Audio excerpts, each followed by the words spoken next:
Thanks for tuning in. Thank you for hitting up the block. I am your host, Bryce Castle, and this is On the Block with Bryce. Very excited about this episode today. From KROQ to WOKE, how the leftist mentality has destroyed another great American institution. This week I wanted to take a break from coronavirus and all the related craziness that coronavirus is causing, including the riots out in Minneapolis. I wanted to take a break from all that. I wanted to do something a little different because, you can hear that stuff anywhere. I wanted to touch on a topic that was a little closer to home, having grown up in the Los Angeles area, having been a fan of KROQ and just kind of seeing it turn into what it's turned into. I wanted to give you my take on that. So that's what we're going to do today. As far as coronavirus and all that, we'll probably do more episodes on it because how can you not? It's just got everyone gripped right now. It's got everybody, freaking out and panicking still. So we'll probably do one or two more episodes on that. As far as the podcast goes, we're going to start expanding a bit. I just discovered again, I have a YouTube channel that I don't use. I know SoundCloud's kind of inconvenient to listen to the episodes on, so I'm probably going to start shifting everything over to YouTube, and you'll be able to subscribe to the YouTube channel then, once that happens. So keep an eye out for that. I'll let you know as that progresses. Anyway, without further ado, enjoy the show.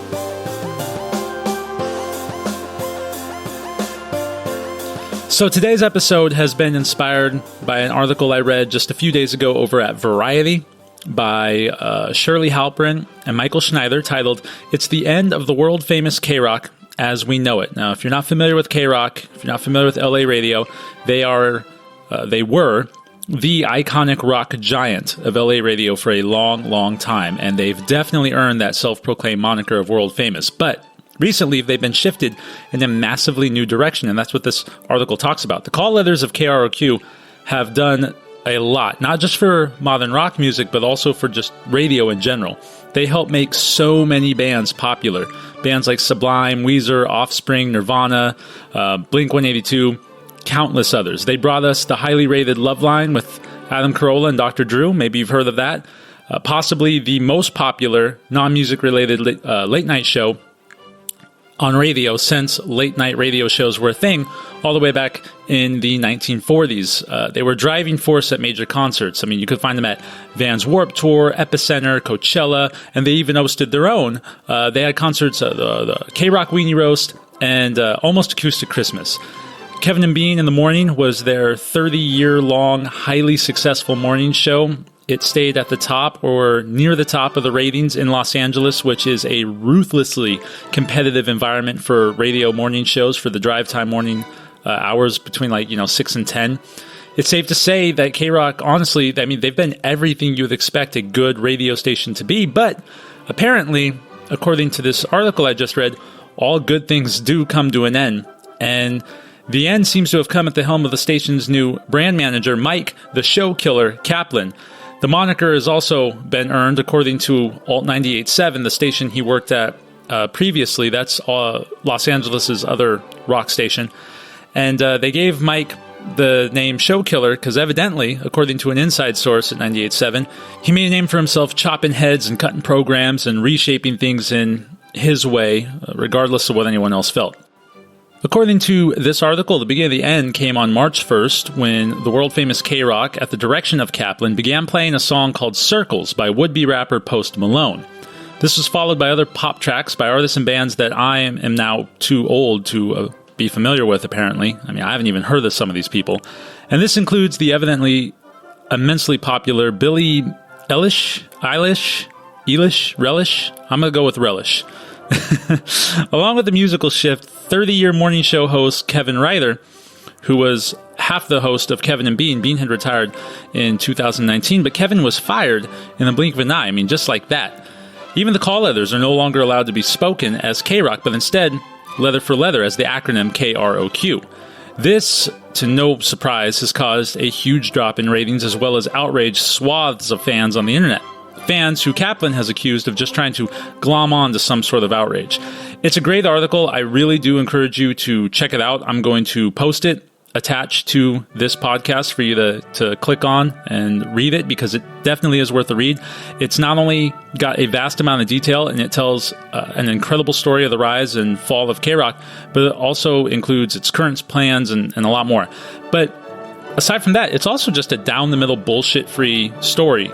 As far as reporting goes, there's no biased leanings or misquotes or overblown opinions. It's really just the cold, hard facts as they present themselves, and it's very refreshing in a world where reporting is anything but honest nowadays. So Halpern and Schneider, they have reserved their opinions for the article's comment section, and I have reserved my opinions for you, all two of my listeners. I bet you're feeling so very exclusive right now.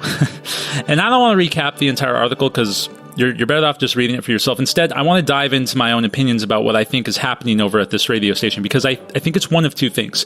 Either this rock station has become just another victim of the politicized left in America who, like coronavirus, they spread far, wide, indiscriminately, and they destroy every aspect of our once amazing, diverse country of culture and film and music and TV. Alternatively, the concepts of leftism are just merely being marketed to the rising surge of woke millennials and Gen Zers in Southern California in hopes that they'll listen to the station to boost the ratings. Whichever way you go, it's pretty awful, and it slaps just about everyone in the face, and it might actually even be racist and exclusive in its own right.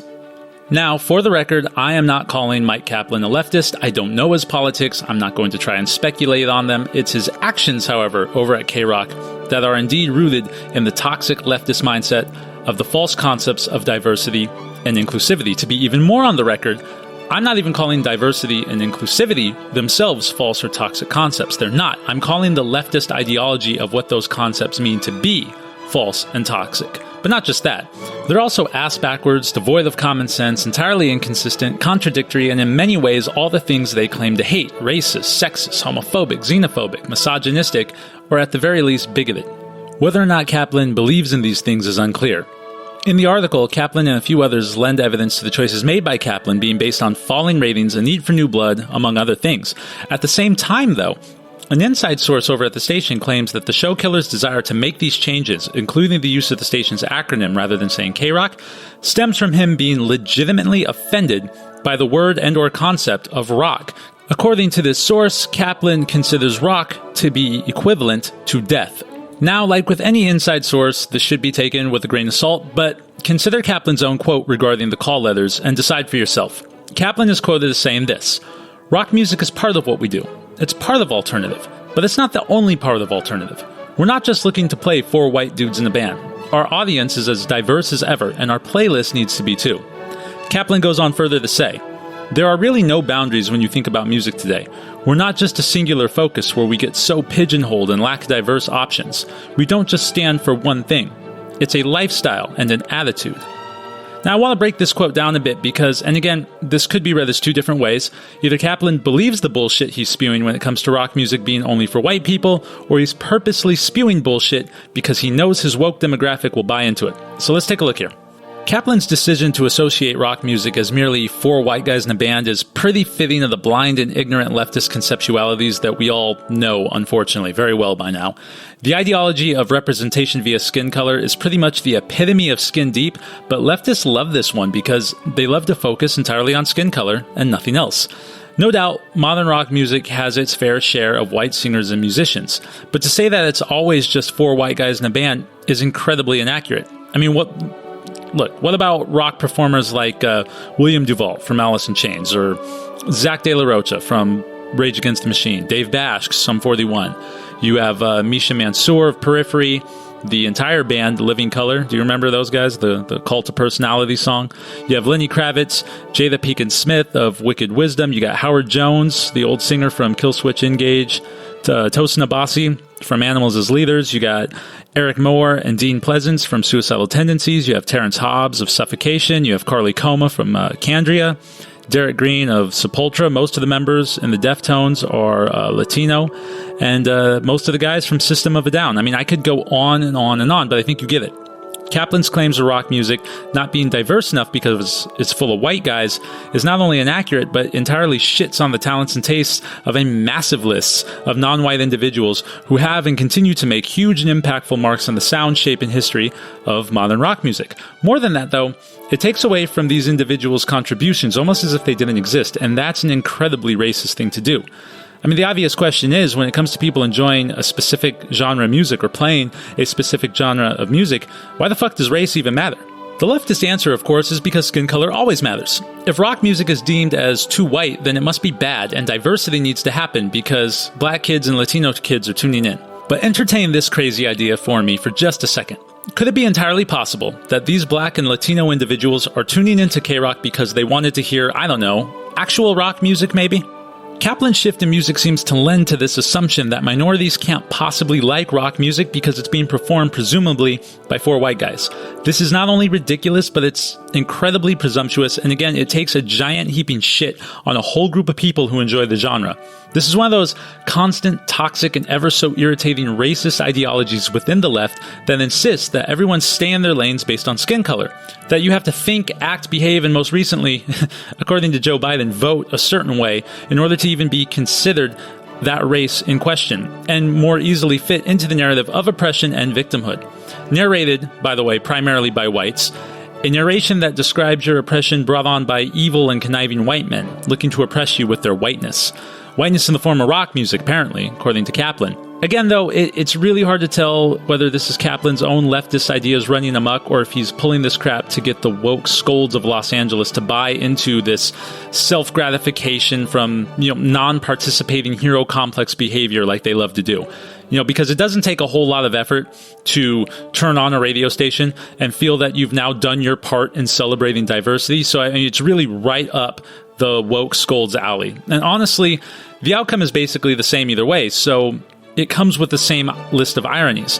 The biggest irony with K-Rock in their new rotation is that if you take a look at the station's 10 most played artists between mid-March and the beginning of May, this playlist that has been implemented by Kaplan, by the way, you're going to find these musical acts: Billy Relish, Pow Foo, Post Malone, 24K Golden, Tame Impala, Ash, Group Love, AJR, 21 Pilots, and Glass Animals. Now, I had to look this up because I don't know these groups, but if you look up these 10 acts, 9 of them are white. Out of those 9 white acts, 5 of them, more than half of that 9, are exactly the thing Kaplan was criticizing, which is a group of white guys in a band. Now, I know they don't play instruments, so I use the term band very loosely, but the question remains: how the fuck do you criticize the supposed excessive whiteness of one group of musical acts by claiming they lack diversity and representation, only to then replace them with different musical acts that are just as white? Kaplan claims he wants diversity, inclusivity, a place where his diverse audience can have their lifestyle represented. He wants these things just so long as white people are leading the way and that diverse audience is listening to music he tells them they want to hear, which in this case is all pop or pop rap performed primarily by white artists. Now, whether or not this is legit leftism or just manufactured bullshit for leftists to sniff, it's still another sick example of supposed tolerance and willingness of white leftists to join the cause just so long as they're in charge, or at least not endangered from the harshest realities of the struggle. This is something that Malcolm X warned minorities about back in the 60s of the supposed white liberal. He spoke about how dangerous they can be because of their desire to lead blacks in directions outside of their best interests in the name of their own hero complex. Now, of course, Jim Crow era America, this is not, and the comparison is used simply to make a point, not so much draw similarities. Kaplan's strategy, in all reality, doesn't make the station more diverse at all. If anything, it allows white kids to enjoy what most view as black genres in the safe space of a familiar brand name, which is K-Rock. Would it not have been more of a diverse practice to simply accept the obvious fact that people of all races enjoy modern rock music? If representation by skin color was really the goal, would it not have spoken more to diversity to just add the bands I mentioned before into the rotation? I mean, seriously, when has K-Rock ever played bands like Wicked Wisdom or Suffocation or Animals as leaders? But let's leave out representation by skin color for a second. Kaplan's idea of diversification and a desire to not want to be pigeonholed is at best blind, it's at worst a deliberate hoax, and either way it's overall full of shit. Having lived in LA most of my life, I can personally attest to the ever-increasing lack of diversity within the celestial radio scene out there. K-Rock's new top 10 most played artists can be found on at least 10 of the 15 major radio stations in the city. If you happen to be from LA, let me ask you, how many times have you found yourself listening to the radio and hearing the same song on multiple stations at the same time? This is a common occurrence that seems like it's going to be ever more common now that K-Rock has joined the fray of mediocrity. Not really so diverse anymore, is it? Now, to be fair, to give the devil his due, this is not all Kaplan's fault, okay? He's just the final side effect in a long, brutal sickness that has led to K-Rock's demise. K-Rock, for the longest time, has been suffering from absolute, just boring mediocrity in its playlist, in its morning show. They were not doing anything original. Other shows in the LA area were coming up that were taking more chances, that were being a little more ballsy. Everything just kind of seemed to fall flat for K-Rock. So it's not just Kaplan. This was a long time coming. But these weaknesses in K-Rock that have been going on for at least the last 10 years are what paved the way for someone like Kaplan to come in and take over. But to be fair, K-Rock pretty much shot themselves in the foot as far as I'm concerned, and that is what led to Kaplan being here. But as far as Kaplan's motivations, I mean, he could have ventured off into any other field that actively wanted to build their brand off of genericism and bullshit inclusivity. He could have done anything. He could have gone anywhere. He could have sold whatever. He chose to move to K-Rock. So this begs the question, I mean, why the hell would somebody who apparently doesn't like rock music, who is supposedly offended even at the very mention of the word rock, why the fuck would he take a job as the brand manager for a rock station? Now again, this can be looked at one of two ways, but you still get the same gross, overgeneralized, and exploitative outcome. If Kaplan is really a lefty doing leftist work, then it would seem to be his personal mission to remove the genre from the airwaves entirely because he does not like what it represents in his view.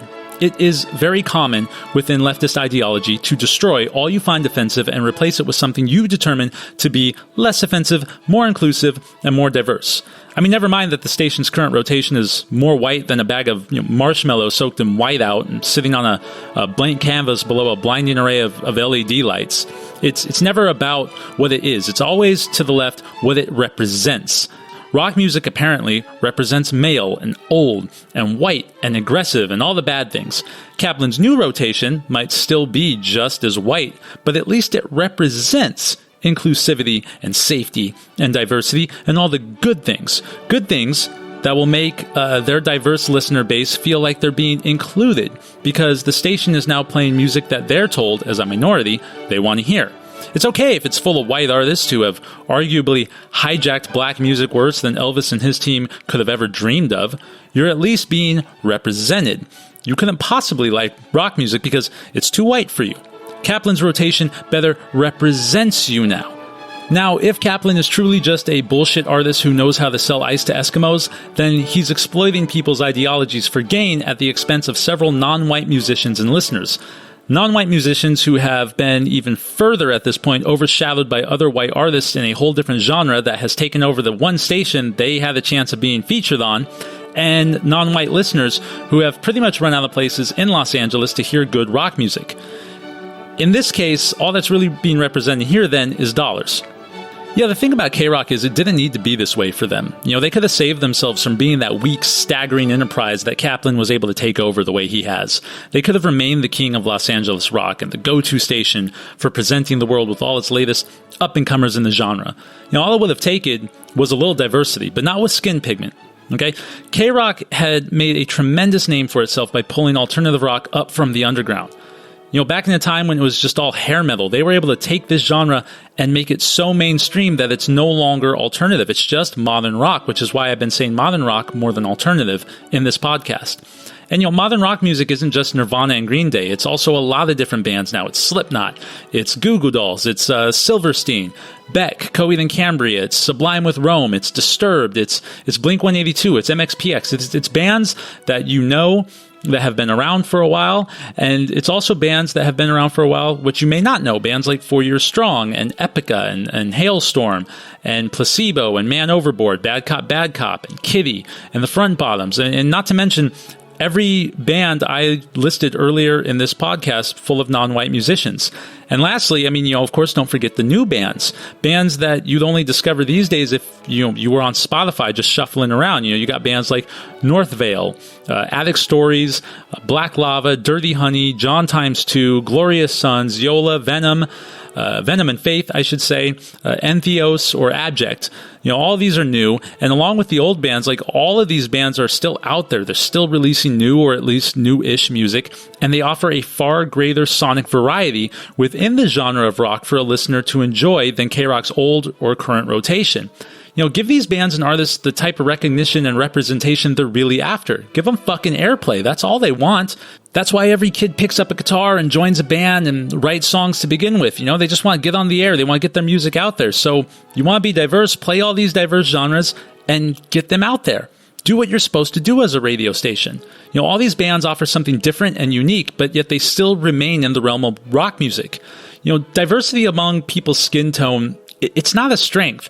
Pure diversity by itself is never a strength, but it's a benefit of a solid foundation that allows for such diversity to even exist. It's disgusting and flat out racist to assume that ethnical diversity within your listener base means you have to start playing music you associate with their skin color. Music, though, is a little different. You can keep it in its lanes. That's because it's a product. Like it or not, it's a product. It's an artistic product, but it's a product all the same. And that's why it's important for it to have its own identity. And that's why it's important for a radio station, which is not a product. They're more like a tactical presenter of art, to showcase it. People don't tune into K-Rock because they want to hear trap music. They want to hear rock, regardless of and despite their skin color, which really shouldn't even matter. The beautiful but now all too sad thing for K-Rock is, had they stayed in their lane and kept introducing the world to new rock and new hits from your old and new favorites, they would have naturally created a diversity of both sound and loyal listenership, because there is already a conclave of diversity within the genre of rock music to begin with. Diversity that you could have showcased and expanded upon. And since we already understand that radio does influence your taste, this could have helped turn a metalhead into a bit of a soft rocker. You could have had a pop punker get into actual punk music, and so on.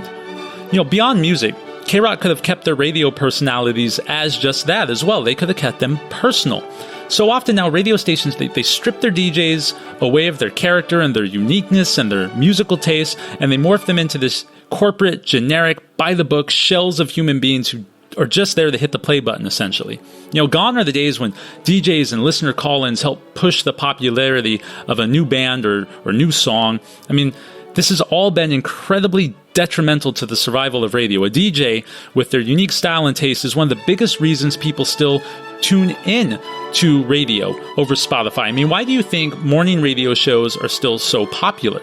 Radio has always been about more than just music. It's a whole theme. It's a whole production where your DJ plays songs they like, they take call requests, they offer their take and flavor on music and the world beyond. Stations put on concerts, local shows, they do events where these old and new bands come together and everyone rocks out and they all have a great time.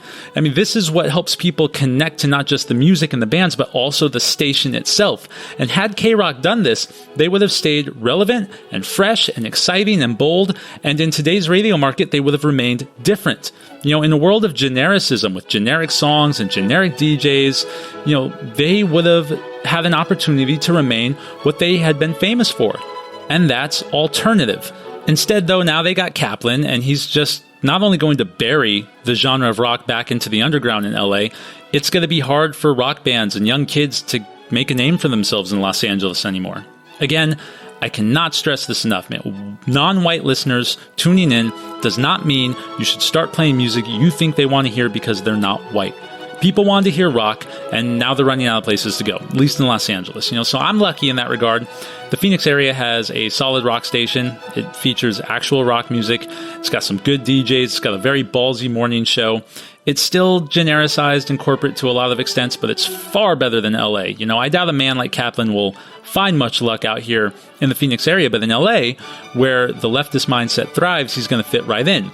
He's going to be able to do what most leftists blow loads over, and that's tear down the foundation of what seems to be an awful thing and replace it with a giant piece of irony, blind to the fact that they've created the exact same thing they were rallying against to begin with. all in the name of their own personal vision of utopia, for their own self-gratification that they did something socially just, when really they just exacerbated the problem. For the last time, though, it's hard to say whether this is Kaplan's moment in the Stalinistic Red Sun, or if he's just using it as a marketing tool. This is why I encourage you to check out the article, read it for yourself, and draw your own conclusions. My opinion, though, is it doesn't really matter which one it is. The end result is the same. It's important to not let artistic endeavors fall to the wayside of genericism or politics, whether that be at the hands of leftist ideology or corporate marketing strategists. It's a funny thing, all this talk of diversity, and yet, as more and more time goes on, people who enjoy the genre of rock on any level are finding less and less of that precious leftist representation on not only the airwaves, but just out there in general. I could say the same thing about real rap and hip-hop.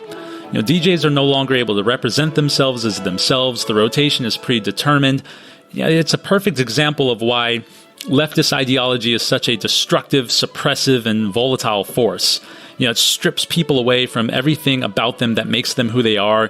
It groups them into these predetermined characteristics and backstories based on skin-deep and irrelevant similarities in order to more kind of easily lead them to where those in charge think they should go. Leftism deprives people of all the things that make them unique in order to churn out this uniformed and artificial idea of fairness and equality, even if that means that certain people whom they are conveniently able to list as evil have to suffer greatly out there. Outcome equality has always historically been murderously strived towards at the expense of others, justified by their villainization via propaganda. Whether that's the bourgeoisie of the 1900s in Russia, or just about anyone who wasn't a farmer, anyone who lived in the city or had an education during the Khmer Rouge.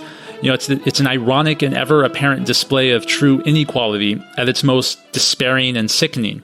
Today you might be on board, you may hate rock music, and you might be glad to hear that it's fading away from mainstream culture, but you have to remember this: with the left, the goalposts will always change. There is always a new enemy to fight, always a new oppressor in need of eliminating. So next time when they need an enemy, it could be you, it could be the things you like.